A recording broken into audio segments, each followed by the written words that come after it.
Selamat datang para pendengar di podcast kelompok 4 pelatihan dasar CPNS Program PU batch 4 tahun 2025. Pada hari ini kita akan membahas terkait dengan apa yang telah kita pelajari hari ini berkaitan dengan topik kesenjangan dan kemiskinan pendidikan di Indonesia. Bersama saya telah hadir teman-teman dari anggota kelompok 4. Di kiri saya ada Putri. Halo. Samping kirinya lagi ada Mas Rivalen. Halo. Di kanan saya ada Mas Rangga. Halo. Dan ada Mas Rifko. Dalam beberapa menit ke depan kita akan sedikit membahas sedikit terkait dengan topik kemiskinan dan kesenjangan pendidikan di Indonesia. Sebagai pengantar, isu ini adalah isu yang sangat penting karena pendidikan adalah depan sumber daya manusia di Indonesia.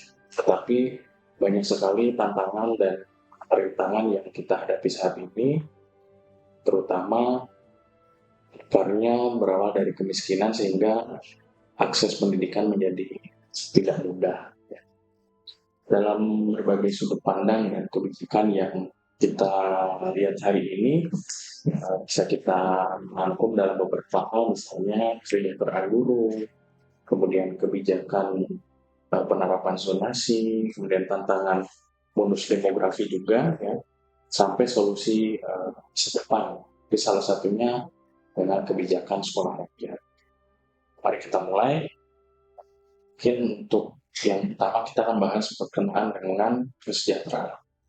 Mungkin bisa dimulai dari Mbak Putri, pendapatnya bagaimana terkait dengan kesejahteraan guru di hari ini. Ya, menurut saya pribadi ya, guru itu salah satu garda terdepan untuk bangsa kita, di mana untuk menciptakan generasi-generasi penerus bangsa itu peran guru ini sangat besar gitu untuk mencerdaskan para generasi muda kita untuk menjadi pemimpin di masa depan. Tapi sayang sekali belakangan ini saya pribadi ya sering melihat berita tentang guru, termasuk guru honorer yang ternyata banyak yang belum mendapatkan upah yang sesuai dengan jasa yang mereka berikan untuk negara kita ini, di mana masih banyak yang mendapatkan pendapatan di bawah UMR mungkin ya, yang ada gajinya dirapel sekian bulan dan hanya dapat kecil gitu dibandingkan dengan pekerjaan-pekerjaan lain. Jadi menurut saya kesejahteraan guru itu masih kurang gitu di negara kita. Jadi ya sangat miris gitu melihat keadaan guru di negara kita tidak seperti negara-negara lain. Dan itu sih menurut saya Mas gimana? Ya, menyambung tadi ya, tentang pentingnya tentang kesejahteraan. Jadi guru itu kan memang ujung tombak dari pendidikan, tapi tanpa kesejahteraan yang layak mungkin sulit juga karena ada sisi manusiawi yang harus dipenuhi. Terus kita dulu adanya peningkatan kesejahteraan guru melalui peningkatan kesejahteraan melalui upah ya tadi, diberikan upah yang layak dan cukup. Kita lagi ngobrolin tentang tantangan bangsa masa kini ya. Terus kenapa kesejahteraan guru itu dianggap relevan dengan tantangan itu? Menurutmu kenapa sih kesejahteraan guru ini bisa menjadi tantangan bangsa kita di masa ini? Menurutmu gimana? Menurut kalian? Iya, karena Apapun. menurutku kenapa tantangan? Karena anak muda masa kini tuh kedepannya akan menjadi pemimpin. Jadi yang menciptakan, yang mencetak pemimpin masa depan tuh ya guru gitu. Jadi kalau misalnya kesejahteraan guru tidak ditingkatkan lagi, mereka yang mencetak anak muda bangsa gitu kan mungkin kedepannya akan berkurang orang-orang yang menjadi guru, malah menurunkan peminat orang yang untuk jadi guru itu. Betul. Ya mungkin kalian ada tanggapan mungkin. Ya, setuju. Saya juga setuju sih kalau guru itu harus disejahterakan. Karena menurut saya pribadi sih, kalau guru sejahtera pasti juga meningkatkan motivasi dia untuk mengajar, Iya. juga meningkatkan kualitas pendidikan. Ya. Benar. Tapi kan sulit buat naikin kesejahteraan guru. Kalau kita aja kan dana terbatas. berapa lah yang kita punya, berapa lah guru yang kita punya, gimana nyebarinnya, siapa yang mau didahuluin udah dapat uangnya, siapa yang mau ini. Walaupun memang kalau dipikir-pikir jangka panjang memang tetap harus terlaksana ya. Cuman kayaknya agak sulit itu, lebih butuh berapa langkah itu untuk menyesuaikan guru itu.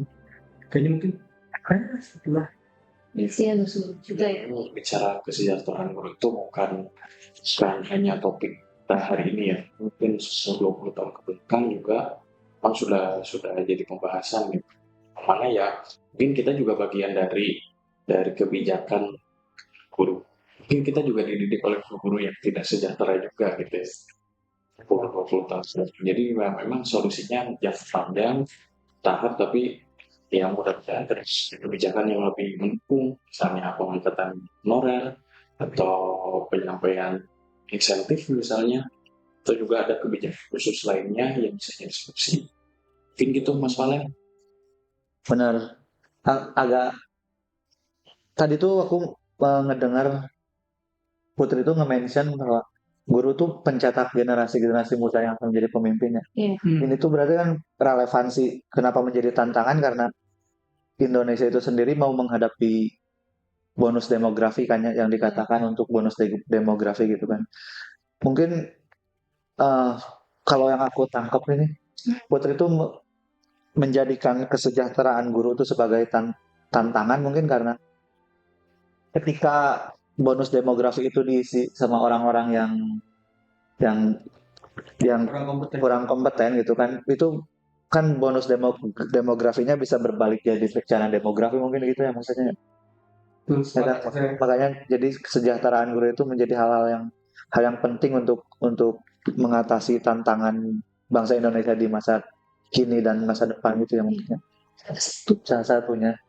karena memang itu sih sulit sih kalau kita bayar ya, kalau jumlah orang kita banyak dan meledak, tapi jumlah orang yang bisa bekerja tuh cuman segitu-gitu aja, dan sekalipun udah ada yang bekerja kemampuannya segitu-gitu aja, itu waduh itu mesti berat banget tantangan bangsa kita. Iya benar. Bangsa lain pasti akan menghajar kita dari sisi manapun. Iya. Karena mereka yang lebih mampu memanfaatkan demografinya pada saat itu pasti akan lebih gampang juga untuk melesatkan negaranya. Ya, dengan adanya bonus demografi tanpa adanya peningkatan kualitas sumber manusia gitu ya. Bonus demografi itu hanyalah angka gitu ya. Dan itu juga menjadi pengurang bagi kita juga banyaknya seperti yang secara kuantitas tapi secara kualitas itu. Ditambah lagi kan sekarang tuh kayak semakin banyaknya AI gitu ya. Jadi para murid itu ya udah nyari infonya lewat AI gitu, kayak jadi lebih konseptualnya tuh nggak ada di otak mereka. Dan guru-guru juga mungkin kayak lebih susah untuk mengajarnya ya, karena kan dalam otaknya murid-murid saat ini tuh untuk konsep tuh susah banget gitu dimasukkan. Karena kebetulan salah satu tanteku ada yang jadi guru gitu di salah satu daerah di NTB, dan beliau bilang anak zaman sekarang itu susah untuk diajarkan perkalian, pembagian gitu, karena menurut mereka konsep perkalian dan pembagian itu tidak ada bayangan dalam otak mereka. Makanya guruku bilang kayak sekarang itu tuntutan untuk jadi guru itu lebih susah karena harus dengan ini ya, dengan kurikulum merdeka ini harus guru menyediakan audio, menyediakan PPT, menyediakan segala macam. Tapi di kelas mereka itu lebih suka TikTokan, terus jarang mendengarkan guru kayak gitu-gitu. Dan dengan kurikulum merdeka ini kan beda ya dengan kurikulum kita dulu kan. Kurikulum kita tuh dulu kayak mengejar banget nilai ya dengan kemampuan kita, jor-joran kelas dan lain-lain. Tapi ini salah satu contoh aja ya, nggak tahu kalau di daerah lain. Cuman tanteku tuh sempet cerita gitu, beda banget anak murid di gen yang sebelumnya sama yang sekarang gitu. Kalau yang sekarang tuh lebih ya udah Bu, gampang, nanti tugasnya kita cari di chat, jadi chat itu gitu. Terus nggak mau diajarin konsep gitu. Jadi yang diribetkan guru, tapi muridnya tidak ada dituntut untuk mengejar nilai, dan lulus pun kita tahu tidak ada ujian nasional kan. Jadi kayak ya udah lulus karena nilai rapot, dan nilai rapot itu kan modal hadir pun lulus. Iya, modal hadir pun lulus gitu. Jadi kurikulumnya pun sekarang tuh Dan mungkin guru-guru juga lebih bingung karena seperti yang kita tahu pergantian menteri ganti kurikulum. Nggak ada satu jalur yang pasti di Indonesia ini untuk ya udah kurikulum ini akan tetap kita gunakan walau dikembangin, tapi masing-masing menteri bawa ide masing-masing, bawa kebijakan masing-masing, ujung-ujungnya Iya. berubah lagi. Kurikulum yang mereka bawa kan beberapa periode terakhir ini agak loncat Iya. sama lain, kurikulum yang lama dengan yang baru. Kok bukan kayak pengembangan tapi memang udah kayak revolusi aja. Iya. Sedangkan guru-gurunya tidak disejahterakan, Iya. tidak dilakukan pelatihan, tapi dituntut banyak. Dituntut harus bisa ini, tapi di sekolahnya disediakan nggak audio, disediakan nggak laptop untuk buat PPT? Ya kan? Tapi menurutmu itu perlu ada audio, ada laptop, ada gadget-gadget untuk pendidikan anak zaman sekarang? Kalau menurutku, kalau dituntut oleh kurikulum seharusnya disediakan, ya kan? Berarti penting nih kalau di dalam kurikulum harus ada guru menyediakan audio, guru harus interaktif kepada murid dengan menyediakan media pembelajaran berupa audio, video, PPT dan lain-lain. Otomatis sekolah-sekolah yang ada di pelosok harus disediakan, gitu. Karena kalau misalnya disuruh audio, PPT dan lain-lain, tapi guru-guru di sana tidak punya laptop, tidak punya di sekolahnya tidak ada layar, tidak ada infrastruktur. Dan kan laptop dan ini ya, kadang mereka punya listriknya masih susah untuk yang di ujung-ujung ke daerahnya. Ayo. Ya ini kan jadinya bicaranya ini ya, apa namanya, penyerapan kualitas ya. Artinya kita itu masih punya permasalahan yang bisa kita sebut sebagai kesenjangan. Mana fasilitas yang diperoleh teman-teman yang bersekolah di kota besar itu cenderung lebih terpenuhi dibandingin yang di daerah. Jadi semakin ke daerah, fasilitas yang dipenuhi semakin berkurang sehingga ada gap pengetahuan juga gitu di antara siswa tersebut. Nah itu kemudian secara makro itu mendapatkan sebuah masalah baru, yaitu adanya kurang kompeten di bidang tertentu karena tidak adanya dukungan infrastruktur atau fasilitas yang itu juga terjadi ya karena memang tidak didukung dengan kebijakan yang baik gitu ya. Tadi kemudian juga adanya perubahan atau dinamika kurikulum ya yang tidak terintegrasi antara satu dengan yang lainnya, itu menjadi masalah juga. Sudah kurikulumnya tidak terintegrasi, fasilitasnya tidak penuhi, kesejahteraan gurunya kurang gitu, sehingga tantangan ke depan jadi berat. Mungkin teman-teman ada tanggapan lain? Mas Rifko tadi ada. Mungkin saya ingin menanggapi isu yang infrastruktur mungkin ya. Mungkin menurut saya sih yang pertama sih yang perlu baiki sih yang paling utama jalan akses lah. Kalau saya perhatikan di berita selama ini itu saya merasa miris dan kasihan dengan adik-adik kita yang ada di pelosok gitu. Ketika dia ingin sekolah dia harus melewati sungai, melewati jembatan yang kondisinya mungkin kurang baik sehingga mempersulit dia untuk sampai ke sekolah berlama. Kemudian setelah itu saya sih harus ditingkatkan lagi mungkin fasilitas sekolahnya sendiri sih. Ya Mas, sejalan dengan itu Kementerian PU di tahun 2025 ini oleh dorongan dan kebijakan Bapak Presiden kita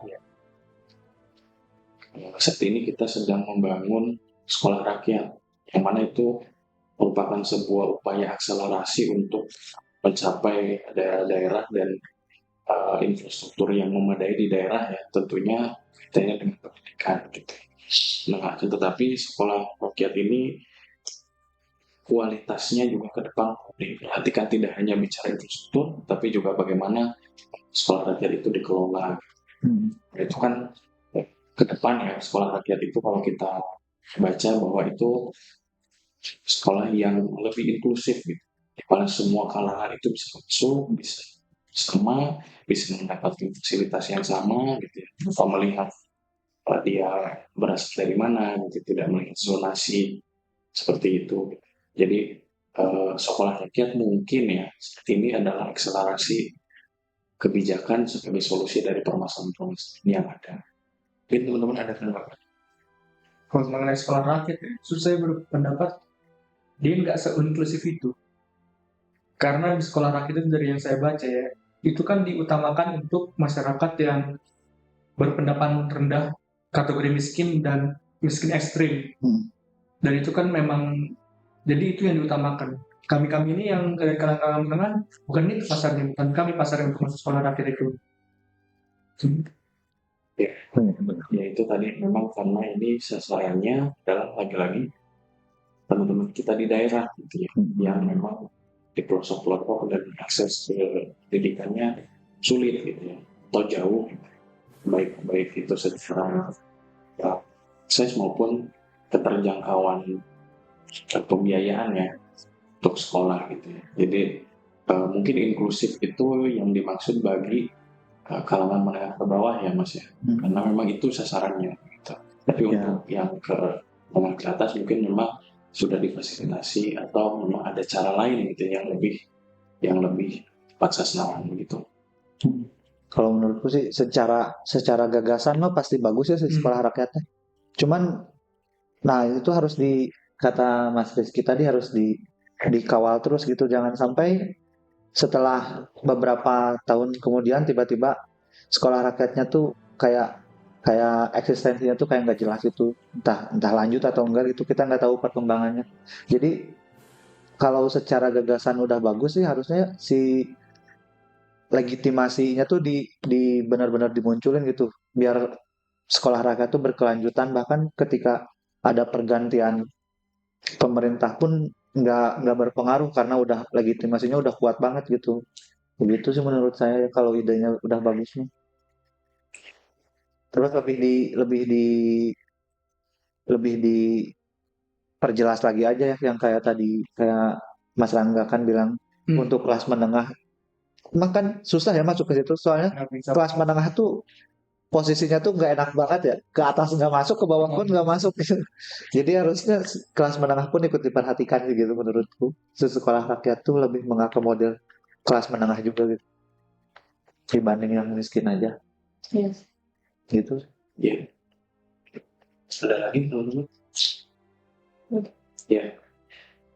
Mungkin cukup ya untuk diskusi kita. Luar biasa memang ada sekitar 4 isu penting ya yang kita bahas tadi, terkait dengan guru, dan juga tantangan bonus demografi, dengan kualitas SDM ke depan gitu ya, kemudian juga solusi masa depan untuk sekolah rakyat. Tentunya semua isu ini saling berkaitan dan saling terhubung, yang pada intinya adalah keinginan kita untuk jawab tantangan ke depan agar pendidikan dan kualitas sumber manusia kita menjadi meningkat. Sebab setiap anak yang kehilangan kesempatan untuk sekolah, manusia kita telah kehilangan satu potensi besar.